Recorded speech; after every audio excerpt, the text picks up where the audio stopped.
So, I wanted to do a review over these first chapters of the Honka history. And I also want to thank Black people, mostly Black women, for donating to the White Diabetes Foundation Clinic. And I just we may have enough for another night. So tonight and possibly tomorrow. So we're going to treat some honkies, okay? All right. So this honky history is really about worshiping the words of Black women and Black people, okay? Now, we will use written words of other honkies to use against the honkies, okay?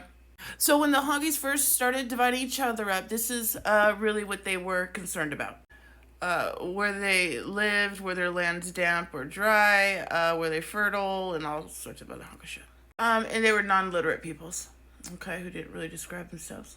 Probably because they were too busy eating each other, likely.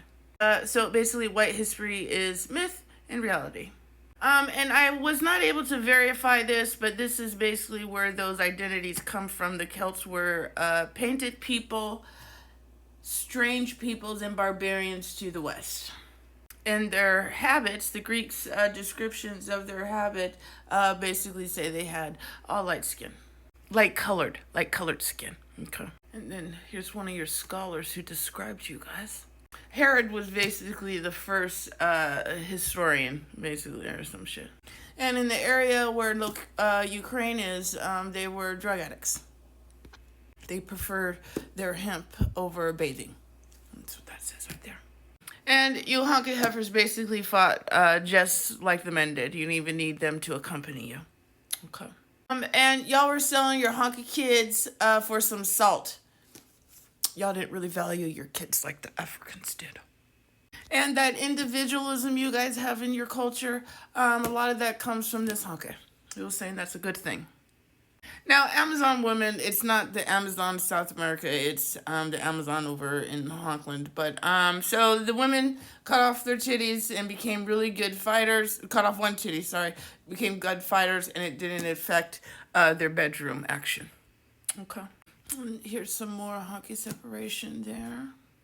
And here they're dividing the Gauls and the Germani and all that honky shit. I tell you what, there's no clarity in your identity. It's very ambiguous. Okay. And Strabo wrote Geographica, some honky shit, and people read it. Said the Gauls are war mad and all sorts of other shit. A lot of your mixing came from Caesar. He bought slaves, men, women, and children, and spread them out, thousands of them. That's why y'all so fucking confused on your identities. Caesar said the Gauls couldn't control their impulses. Very emotional. They didn't think things out. Okay. And we see that a lot with you honkies of today. And Caesar didn't speak in terms of race. And here he's saying, basically the men could control themselves. They could bathe next to women and no sex. Which was channeled into healthy violence. What kind of honky fuck shit is that? What? Acts of robbery, criminal activity, reduces their laziness. And the barbarians to the north were ignorant and uncivilized. Honky heifers, y'all started the shit back then. Y'all started the wars. Yeah.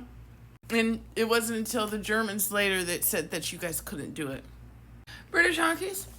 Well, y'all were sharing wives amongst the husbands, brothers, uncles, all sorts of shit. And y'all had long hair and shaved your bodies except for the head and upper lip. Pliny here wrote natural history, and y'all read that shit. And he's saying the Roman Empire is his mother of all whatever. Mother of destruction. And here we have your honky behavior. Whenever they grow sluggish from sustained peace and leisure, privileged young men pick fights. It is through fighting, not trade or politics, that they accumulate prestige and support a large body of free and enslaved retainers. Quote, to drink away the day and night disgraces no one. Brawls are frequent, as is normal among the intoxicated, and seldom end in mere abuse, but more often in slaughter and bloodshed. Y'all some violent fuckers is basically what he's saying. And he said this is how get rid of them. Just give them all the alcohol that they want. And as we see here, Scythians, Germani, they were cannibals. And later we're going to be learning about their obsession with the skulls. Well, here we go. They drink out of skulls and use scaps for some other shit. And here's an illustration of your ancestors. In addition to the one-eyed folk, it describes others who grow a foot so big they pull it over their heads for shade from the sun. You see, you guys have never been friends of the sun. The sun has never liked you honkus. Okay? They're called the monstrous honkus. The monstrous ones, okay? And here he's saying y'all are filthy and aren't rushed to get married. And with race discussions, we do ignore that you guys were slaves. But don't you worry, honkies. I'm going to get you reconnected to your roots. Okay? And a lot of you guys claim roots to the Vikings. Well, they did a lot of bad shit to you. That's why y'all so fucked up. St. Patrick was a slave. Welsh people, Welsh, that basically means slave, and you guys were drunk perverts, basically. And the old poems and shit basically helped fuel that darkness. Dark is ugly. Because y'all were considered slaves. All the bad shit comes from you honkus. Okay? And then we got castration centers, which ended in the 1900s or some shit. The eunuchs. Y'all like the eunuchs. So, slavery, white slavery started, or white slaves were starting to become a luxury union of servitude and beauty would endure in the European imagination. And the reason we don't talk about it is because them lying-ass Britons. That's why.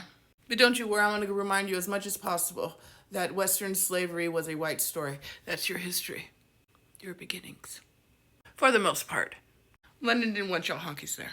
Hunky heifers, y'all were on bridal boats. And here's what's interesting. 300 children were shipped from Britain between 1619 and 1622. Only 12 were alive in 1624. What happened to those kids, honkies? Did you eat them? Y'all normally do that type of honky shit. See, in England, y'all were already known as crackers. So stop putting that shit on us. Y'all did it to yourselves. Y'all were the scum. Okay. And this is when the white slavery as a beauty ideal, and that comes from fucking art. Shit that was made up in people's head. Y'all know Bear No False Witness? This Frenchy honky, Francois Bernier, he didn't believe the honka shit that he was saying. And these are his races. This is in the 1600s. Before Joanne. Here he's saying the prettiest is Greek in Georgia, and here he's saying it's black girls. See the confusion y'all have? You know the truth, you just don't want to believe it, honkies. And Chardin didn't really see you guys in a really good light. He said y'all ate with your hands and go to the bathroom right next to where you eat, and then continue eating without washing. See, y'all have always been some dirty motherfuckers. You have some nasty bitches. He said Caucasian women were funky. Y'all stink. Then again, y'all selling your kids. Y'all selling your honky kids. And your mamas. Y'all was selling your honky moms. Ain't that some shit? You should be ashamed of yourselves. And P.T. Barnum had one as a pure example of the right race, white race. And this is why you guys cosplay black women. Circassian slave girls all had white skin and very frizzy hair, giving them the appearance of light-skinned Negroes. You see that? They never thought you honkies were pretty. All right. And then the father of honky art brought in the girl next door imagery, romanticizing slavery. That's how we got pygmies and traditional wives. Some of these women found slavery appealing. Now we're getting into the science, and Winky over here fucked you guys up too. And plaster equated to white skin. Winky here, he elevated Rome's white marble copies of Greek statuary into emblems of beauty and created a new white aesthetic. White Italian marble was not what the Greeks used. And criminal honky behavior, he stole the Pantheon. And this guy tried to help, but y'all denied him. He insisted the unity of mankind and that Adam and Eve were probably black. And skin color was not a measure of superiority. And this other honky white, he started adding in the honky shit. And he says, where except on the bosom of the European woman, two such plump and snowy white hemispheres tripped with vermilion will you be able to find elegant features and complexion. So I hope that review makes sense. I'm going to finish the last part of Joanne and then wrap the lie of the Caucasian up. Okay.